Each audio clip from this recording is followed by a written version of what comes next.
pinawalang sala ng Sandigan Bayan 3rd Division si dating Quezon City Mayor Herbert Bautista sa kasong graft kaugnay ng umano'y 25 milyong pisong bayad para sa solar power at waterproofing project ng isang city-owned building noong 2019. Sa desisyong sinulat ni Associate Justice Ronald Moreno, sinabi ng hukuman na bigong mapatunayan ng prosecution ang kasalanan ni Bautista beyond reasonable doubt. Bunsod nito, inalis din ng korte ang hold departure order laban sa kaniya. Napaluhan naman si Bautista sa pagbasa ng desisyon pero tumangging magbigay ng pahayag.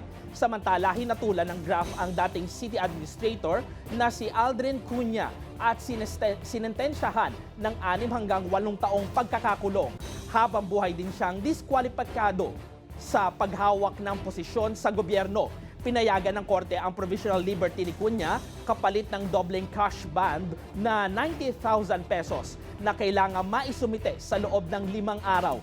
Matatandaang dati nang nahatulan ng graft sina Bautista at Cunha sa hiwalay na kaso kaugnay ng 32 milyong pisong process automation system ng Quezon City Hall.